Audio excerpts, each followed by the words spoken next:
na nka we say kwan ka mo bo watch me kura ma me Afisem komo na mba be die no watch me mo hwe di enya de ye ne o mani ngasenka ni do sunu ni do hey radi enye ode ni we boy ya he for papi mamu akwa baby bi afi na do afidie na to ha komo na me ba be di na personal because enye obi a nya ni say enye obi a na okọ no oba be last year na afamani so kakra ba be last year mo ho enua be ma kama Kenneth Adom nyame aboa na dwene ne ye adwuma nimade no nya scholarship ai de na ko India ko sua de oho why ni be bi efiri ese wanya ai efense kidney problem awo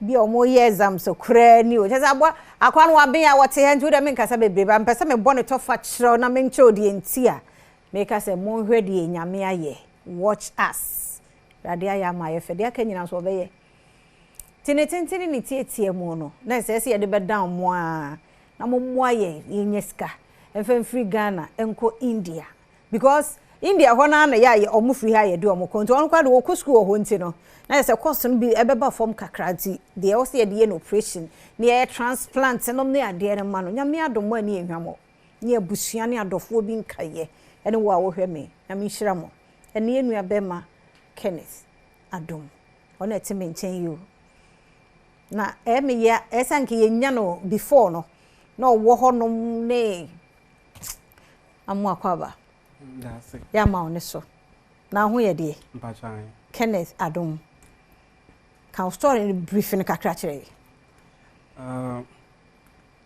me da tief on so ase 2022 October na yakobo ye ba na ma break kakra ba na ade chi Monday ntina your test kakra wi ana wo ye dey na wo school bay me Library Professional University of India. Okay. How your course bay? Mechanical engineer, BTech mechanical engineering.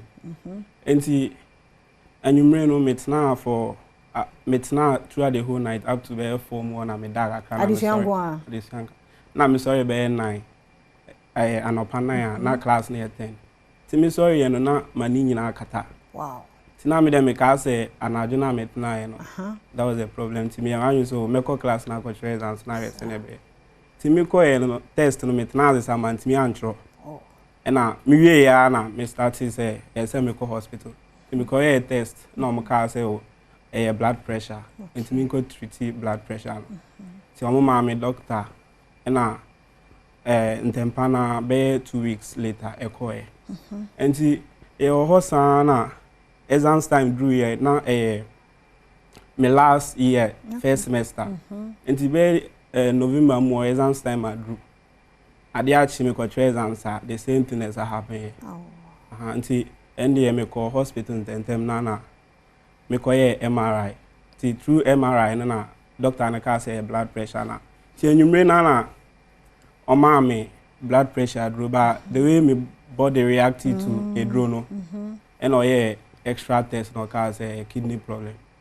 See you now due to the test results, no say serious but last stage. Wow. Say nipa adi here me kobo last intermediate na me ni omo kan me njindi. Say one omo friend papa na omo ka say serious until say omo started dialysis. Wow. At that time no na dialysis no matiba na me sheda ni mu send yet. Na omo dey 5 bi share me komo a na omo started dialysis. Te ohwa call mo ye da me dem adwin na say through dialysis na be call ohwa one day na doctor na be ka share say ye transplant. Almost say obey transplant. Yeah, kidney transplant.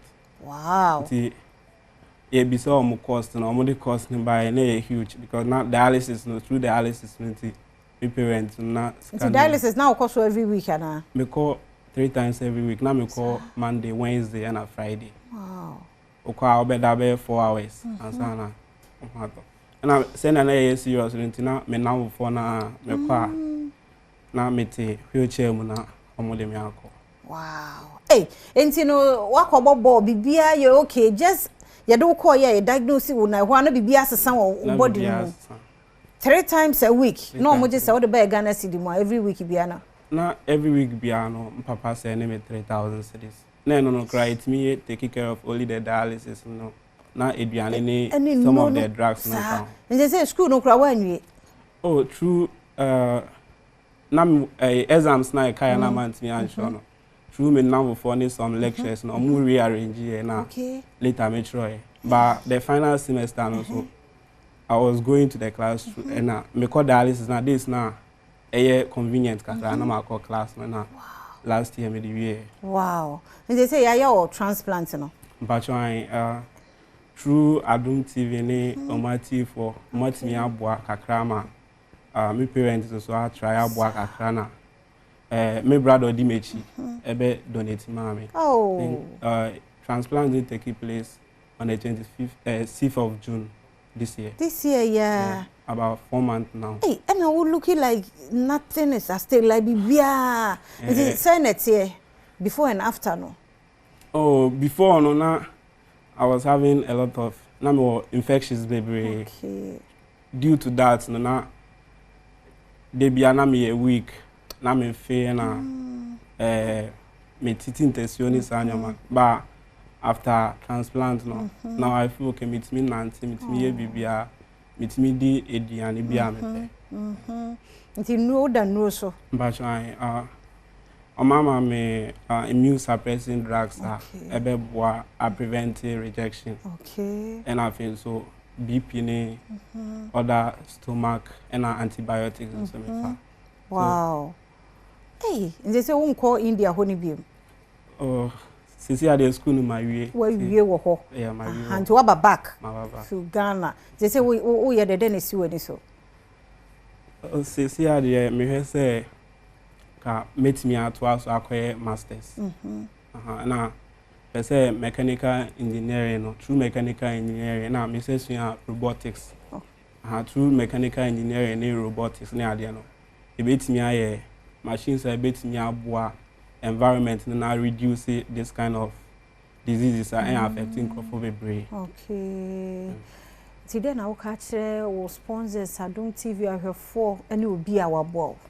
I said that na me dem because enyo omo anka me sure say ende dey meti ha down mase make sure mo say nyame sure mo na ejuma pa mo ne Adom TV no omo koso ana mo ye because unim nipa a obo ano ebia ende wabo ami otena nso enam bibi so wo so be hia me na mwa na wabo ami no nyankopa fa so eti aka ebia enya me kra ba enam ne wa yenti akofo obi maye bibi na nso akofo obi so na nso abefa so nti bibi a oye bia ne meka ne se sende na ohun results na kra adeche we hu se bibi kakra wa yenti na nyankopa fa so ahira so omo nkoso ana omo ye adwuma pa omo ye ndo omo ase bebre na mi hira enti yanwum a ye body adam ase ne ade awrade ase ama Kenneth ene ne nua anyame adom okoyi ni kidney ba kunti yenua be me won kwa